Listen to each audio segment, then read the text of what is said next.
നമസ്കാരം. പ്രധാന വാർത്തകൾ.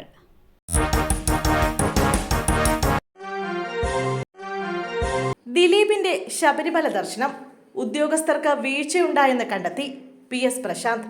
ശബരിമലയിൽ നടൻ ദിലീപിന്റെ വിവാദ VIP സന്ദർശനത്തിൽ ഉദ്യോഗസ്ഥർക്ക് വീഴ്ചയുണ്ടായെന്ന് കണ്ടെത്തിയിട്ടുണ്ടെന്ന് Thiruvithamkoor Devaswom board president PS Prashanth 4 ഉദ്യോഗസ്ഥർക്ക് നോട്ടീസ് നൽകിയിട്ടുണ്ട്. അഡ്മിനിസ്ട്രേറ്റീവ് ഓഫീസർ, എക്സിക്യൂട്ടീവ് ഓഫീസർ, 2 ഗാർഡർമാർ എന്നിവർക്കാണ് നോട്ടീസ് നൽകിയത്. വിശദീകരണം കേട്ട ശേഷം തുടർ നടപടി ഉണ്ടാകുമെന്നും അദ്ദേഹം പറഞ്ഞു. കുറച്ചു നേരത്തേക്ക് ദർശനം തടസ്സപ്പെട്ടുവെന്ന് വിജിലൻസ് അന്വേഷണത്തിൽ കണ്ടെത്തിയിട്ടുണ്ട്. ദർശനം തടസ്സപ്പെട്ടത് തെറ്റാണ്. ദിലീപിന് മുറി അനുവദിച്ചതിൽ ഒരു ക്രമക്കേടുമില്ല, സ്വാഭാവിക നടപടി മാത്രമാണ്. മാധ്യമപ്രവർത്തകർക്കടക്കം റൂം അനുവദിക്കാറുണ്ടെന്നും PS പ്രശാന്ത് വ്യക്തമാക്കി. വർഷങ്ങളായി അനധികൃതമായി ഡോണർ മുറി കൈവശം വെച്ച സുനിൽ സ്വാമി എന്ന സുനിൽകുമാറിനെ കുറിച്ചുള്ള കോടതി പരാമർശത്തിലും അദ്ദേഹം പ്രതികരിച്ചു. സുനിൽ കോടതി നിർദ്ദേശം വന്ന ഉടനെ മലയിറങ്ങി. അദ്ദേഹത്തിന്റെ സഹോദരന്റെ പേരിൽ ഡോണർ ഹൗസിൽ മുറിയുണ്ട്, അവിടെയാണ് തങ്ങിയതെന്നും PS പ്രശാന്ത് കൂട്ടിച്ചേർത്തു.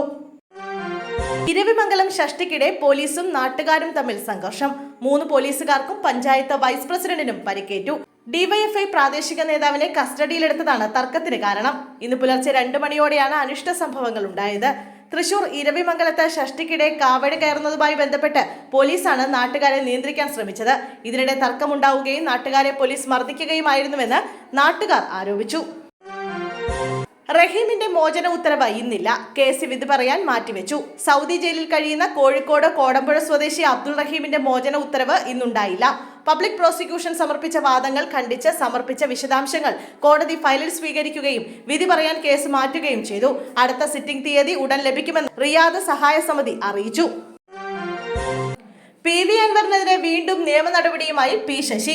കണ്ണൂർ ADM നവീൻ ബാബുവിന്റെ മരണത്തിൽ PV അൻവർ തനിക്കെതിരെ ഉന്നയിച്ച ആരോപണങ്ങളിൽ നിയമ നടപടി സ്വീകരിക്കാൻ മുഖ്യമന്ത്രിയുടെ political secretary P Sasi Naveen ബാബുവുമായി ബന്ധപ്പെടുത്തി അൻവർ ഉന്നയിച്ചത് നുണകളും ദുരാരോപണങ്ങളുമാണെന്നും ഇതിനെതിരെ നിയമ നടപടി സ്വീകരിക്കുമെന്നും ഫേസ്ബുക്കിലൂടെ P ശശി വ്യക്തമാക്കി.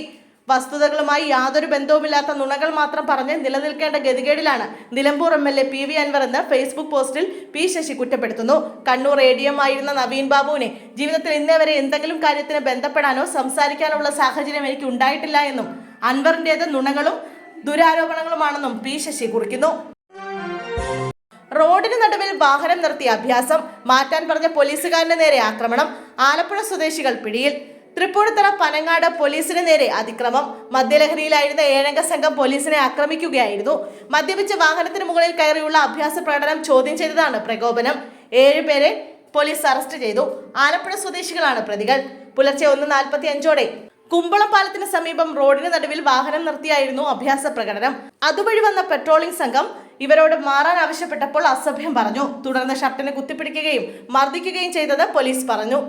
തുടർന്ന് കൂടുതൽ പോലീസ് എത്തി ഇവരെ അറസ്റ്റ് ചെയ്തു. താമരശ്ശേരി ചുരത്തിലൂടെ അപകടയാത്ര. KSRTC ഡ്രൈവറുടെ ലൈസൻസ് റദ്ദാക്കും. താമരശ്ശേരി ചുരത്തിലൂടെ അപകടയാത്രയിൽ KSRTC ഡ്രൈവറുടെ ലൈസൻസ് റദ്ദാക്കും. ഡ്രൈവറോട് നാളെ എൻഫോഴ്സ്മെന്റ് RTOയ്ക്ക് മുമ്പാകെ ഹാജരാകാൻ നിർദ്ദേശം നൽകി. ഇന്നലെ വൈകിട്ടായിരുന്നു മൊബൈൽ ഫോൺ വിളിച്ചുകൊണ്ട് ഡ്രൈവർ KSRTC ബസ് ഓടിച്ചത്. അപകടം പതിവായ താമരശ്ശേരി ചുരത്തിലൂടെയാണ് നിറയെ യാത്രക്കാരുള്ള KSRTC ബസ്സുമായി ഡ്രൈവറുടെ സാഹസിക യാത്ര. കൽപ്പറ്റയിൽ നിന്ന് യാത്ര ആരംഭിച്ചത് മുതൽ ഡ്രൈവർ ഫോണിൽ സംസാരിച്ചിരുന്നുവെന്നാണ് യാത്രക്കാർ പറയുന്നത്. ഫോൺ കട്ട് ചെയ്യാൻ ആവശ്യപ്പെട്ടിട്ടും ഡ്രൈവർ തയ്യാറായില്ല. യാത്രക്കാർ പകർത്തിയ ദൃശ്യങ്ങൾ ശ്രദ്ധയിൽപ്പെട്ടതോടെയാണ് മോട്ടോർ വാഹന വകുപ്പ് നടപടിക്ക് ഒരുങ്ങുന്നത്. ജാമ്യത്തിലിറക്കാൻ എത്തിയില്ല. ഗുണ്ടകളുടെ ഭീഷണി. പിന്നാലെ യുവാവ് ആത്മഹത്യ ചെയ്തു. ഗുണ്ടകളുടെ ഭീഷണിയെ തുടർന്ന് യുവാവ് ആത്മഹത്യ ചെയ്ത നിലയിൽ. ബാബു എന്ന യുവാവിനെയാണ് മരത്തിൽ തൂങ്ങി മരിച്ച നിലയിൽ കണ്ടെത്തിയത്. ഭീഷണിയെ തുടർന്നാണ് മരണമെന്നാണ് ആത്മഹത്യാക്കുറിപ്പിലുള്ളത്. കൊച്ചി തിരുവാങ്കുളത്താണ് സംഭവം. ഗുണ്ടകളായ ഹരീഷ്, മാണിക്കൻ എന്നിവർ മർദ്ദിച്ചതിനു ശേഷമാണ് ബാബു ആത്മഹത്യ ചെയ്തെന്നാണ് പോലീസ് പറയുന്നത്. ഇരുവരും 5-ാം തീയതി ബാബുവിനെ ആക്രമിച്ചിരുന്നു. അടിപിടി കേസിൽ ജാമ്യത്തിലിറക്കാൻ ബാബു എത്തിയില്ല എന്ന കാരണം പറഞ്ഞായിരുന്നു മർദ്ദനം. ഇതേ തുടർന്ന് ബാബു പോലീസിൽ പരാതി നൽകി. തന്റെ ജീവന് ഭീഷണിയുണ്ടെന്ന് പരാതിയിൽ ചൂണ്ടിക്കാട്ടിയിരുന്നു. ഹിൽ പാലസ് പോലീസ് ബാബുവിന്റെ പരാതിയിൽ കേസെടുത്തിരുന്നു. 2 പ്രതികളും ഒളിവിലാണ്. ഹരീഷ് 2 കൊലപാതക കേസുകളിൽ പ്രതിയാണ്. ബാബുവും ക്രിമിനൽ കേസുകളിൽ പ്രതിയാണ്. നഴ്സിംഗ് വിദ്യാർത്ഥി ആത്മഹത്യക്ക് ശ്രമിച്ചു. വാർഡനെതിരെ പ്രതിഷേധം. കാഞ്ഞങ്ങാട് മൻസൂർ ആശുപത്രിയിലെ നഴ്സിംഗ് വിദ്യാർത്ഥി ഹോസ്റ്റലിൽ ആത്മഹത്യക്ക് ശ്രമിച്ചു. പെൺകുട്ടിയെ ഗുരുതരാവസ്ഥയിൽ മംഗളൂരുവിലെ സ്വകാര്യ ആശുപത്രിയിൽ പ്രവേശിപ്പിച്ചു. കുട്ടിയുടെ ആരോഗ്യനില ഗുരുതരമായി തുടരുകയാണ്. അതേസമയം ഹോസ്റ്റൽ വാർഡനുമായുള്ള പ്രശ്നമാണ് ആത്മഹത്യാ ശ്രമത്തിന് കാരണമെന്ന് വിദ്യാർത്ഥികൾ പറയുന്നു. മൻസൂർ ആശുപത്രിക്ക് മുന്നിൽ നഴ്സിംഗ് വിദ്യാർത്ഥികൾ പ്രതിഷേധിക്കുകയാണ്. വാർഡനെതിരെ ഗുരുതരമായ ആരോപണങ്ങളാണ് വിദ്യാർത്ഥികൾ ഉയർത്തുന്നത്.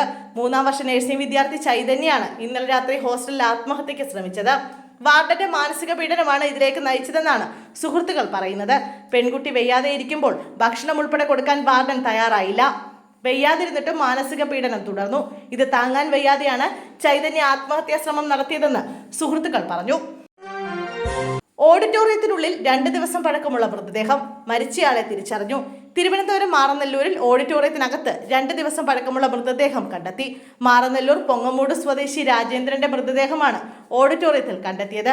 വെള്ളിയാഴ്ചയാണ് ബന്ധുക്കൾ രാജേന്ദ്രനെ അവസാനമായി കണ്ടത്. പോലീസും ഫോറൻസിക് വിദഗ്ധരും സ്ഥലത്തെത്തി വിശദമായി പരിശോധിക്കുകയാണ്. ഗെയിം കളിക്കാൻ ഫോൺ നൽകിയില്ല. 14 വയസ്സുകാരൻ അമ്മയെ കുത്തിവീഴ്ത്തി. സംഭവം കോഴിക്കോട് തിക്കോടിയിൽ മൊബൈൽ ഫോൺ നൽകാത്തതിന് 14 വയസ്സുകാരൻ അമ്മയെ കുത്തി പരിക്കേൽപ്പിച്ചു. തിക്കോടി കാരക്കോടാണ് സംഭവം. ഗെയിം കളിക്കാൻ മൊബൈൽ നൽകാൻ അമ്മ വിസമ്മതിച്ചെ തുടർന്നാണ് അക്രമം. മൊബൈൽ ഗെയിമിന് അടിമയാണ് മകനെന്ന് ലഭിക്കുന്ന വിവരം. 14-കാരൻ പഠനം അവസാനിപ്പിച്ചിരുന്നു. ഫോണിൽ നെറ്റ് തീർന്നതിനെ തുടർന്ന് റീചാർജ് ചെയ്തു തരാൻ അമ്മയോട് ആവശ്യപ്പെട്ടു. അല്ലെങ്കിൽ അമ്മയുടെ ഫോൺ തരണമെന്നും നിർബന്ധം പിടിച്ചു. ഇതിന് തയ്യാറാകാത്തതിനെ തുടർന്നാണ് ഉറങ്ങിക്കിടന്ന അമ്മയെ കത്തികൊണ്ട് കുത്തിയത്. പരിക്കേറ്റ അമ്മയെ കോഴിക്കോട് മെഡിക്കൽ കോളേജിൽ പ്രവേശിപ്പിച്ചു. പരിക്ക് ഗുരുതരമല്ല. പയ്യോളി പോലീസ് അമ്മയുടെയും കുട്ടിയുടെയും മൊഴിയെടുത്തു.